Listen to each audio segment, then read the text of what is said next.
Okay, good morning everybody, and well, I'm going to change it up this time. It's not going to be my standard lab at the end of today. It's going to be Labas Ritas on a beautiful morning from Kaunas, and the weather's looking great at the moment. Actually, we've got plenty of snow, but it's kind of, you can see that the weather's starting to change a bit. And obviously it's still cold, but got some beautiful sun today with some gorgeous blue skies. But anyway, let's get into today's topic. So today I'm going to be talking to you about a more recent event in Lithuania's history, and it's actually quite a sad part of Lithuanian history. Now, this week we've had the Independence Memorial Day, and I'm going to be talking about the Lithuanian Partizan War today. So, as always, this is a concise account. I'm not going to go into absolutely tons of details because we'll be here all day. But just to give you an insight into what it was, kind of, you know, why did it happen, how many people were involved, etc. So I hope you enjoy it, and let's get into it. So really, to give you a bit of backdrop on this this event in Lithuanian history. In the start of around the start of World War I, we saw the Soviet Union occupy Lithuania. Then Nazi Germany occupied Lithuania too, before in 1944 the country was occupied once again by the Soviet Union.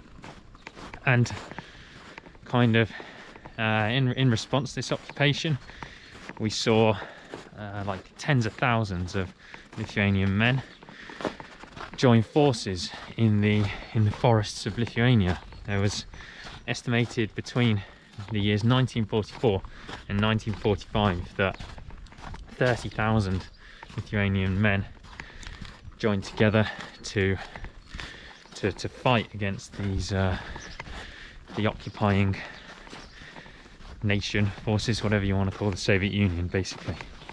So I suppose there's two key points you need to factor in here about why so many men obviously joined the partisans. Now, firstly, there was the obviously issue of independence. Lithuania had been an independent country for over 20 years with Lithuanians governing it, so no one wanted to go back to, I suppose, I don't want to say Russian, but obviously it was Soviet, but before that it had been the Russian Empire controlling it, so no one wanted to go back to that. But also, you have to bear in mind that this reoccupation of Lithuania started in World War II. So there was the other side, which was that a lot of men wanted to avoid being conscripted to the Red Army. You know, they didn't want to fight in the Red Army, so they went to the forests, joined the partisans in the fight for Lithuanian independence. And we saw the partisans would engage in actual sort of open warfare with the Soviets. However, when we get to 1946 and World War II's finished, by this point the Soviets offered amnesty to many of to these partisans, and from then on the numbers of partisans fighting kind of decreased. So after the amnesty, and obviously with the numbers of the partisans declining, the partisans became much better organised. They realised they couldn't engage in these military operations as much, so their actions became much more political and sort of propaganda based. So they published, I think in the period up to 1949, something like 80 different periodicals. Obviously they realised they couldn't engage in this open conflict before, they didn't have the numbers. But also the NKVD, which was the Russian, or Soviet should I say, kind of force that was fighting them, also changed its tactics more. They recruited new agents to kind of infiltrate the partisans, and also engaged with destruction battalions, as they were called. So by the year 1949, the resistance had kind of, it had weakened a bit. But before this, all the partisan organisations were individual, they weren't combined. And in 1949 we saw all the organisations come together to fight in the resistance. Now, what was also important about 1949 was on February the 16th of 1949, so the most recent Independence Day we've seen in Lithuania, they also signed a declaration on what the future of Lithuania should be. And February the 16th was obviously important at that time. It was 31 years after the first, I suppose, Declaration of Independence was signed by the Lithuanian government. And basically in this declaration they said that Lithuania should be a free democratic state with equality for every citizen. You all had the same rights, but importantly it was also communism was also going to be a crime in this declaration. So yeah, year 1949 was quite important and memorable for the Lithuanian partisan movement. So by the year, it was really 1953, the resistance was pretty much over. The kind of partisan leadership was dissolved, and there wouldn't be any more people accepted in this independence movement. However, there were other partisans who did decide to keep on fighting, so maybe more individually on a much smaller scale and for many years after. But it was important to note that I suppose a lot of Lithuanians in the partisan movement, they felt quite betrayed by the West. Lithuania had been, obviously, it had been an independent country before.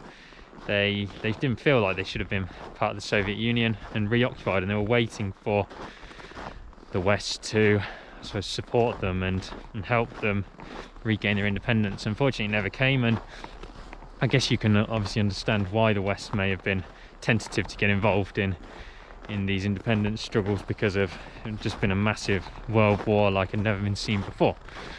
So, you have to feel obviously very sorry and sad for the Lithuanians who from this partisan war couldn't regain independence. But I suppose there is especially being British, I can understand why at the same time they didn't choose to get involved, which is sad. I mean, just on I suppose a lives matter, there's 20,000 Lithuanians who lost their lives in this struggle for independence, and often due to kind of, obviously for many years Lithuania was incorporated into the Soviet Union, so it was hushed up, it wasn't really talked about. Obviously things like independence and these issues for these countries was not something that the Soviet Union wanted to discuss. But yeah, I mean, I suppose all you can say is kind of credit to these men who were brave enough to fight against this occupier, whether or not it was successful. And they didn't, as sad as it sounds, they didn't really stand much of a chance against the might of the Soviet Union being able to overthrow them. However, if you are a Lithuanian, you'll know that independence is so important here, and your identity. In the UK, where I'm from, just talking personally, you don't see this sort of sense of identity in places. I live in Kaunas now, and you go down Laisvės, you see a whole street full of Lithuanian flags. In the UK, it's not as important, and you just really get a sense of that for the Lithuanian partisans, just how important that freedom was. And that's why it's a really important moment, and something that I suppose we really shouldn't forget, the sacrifices that these men gave to try and make Lithuania an independent country against whatever odds they faced. So credit to you, Lithuanian partisans, for that, and yeah, an important really event in history for Lithuania that occasionally I think is not spoken about as much. So yeah, on that note, we'll end that video. I hope you've enjoyed it. any comments, suggestions, anything you want to add to this, you know, this discussion and talk about the Lithuanian Partizan War, please, just as always, go ahead, drop them in the comments, and yeah, I hope you've enjoyed it. So, thanks for watching, and Iki, viso gero ate from Kaunas once again.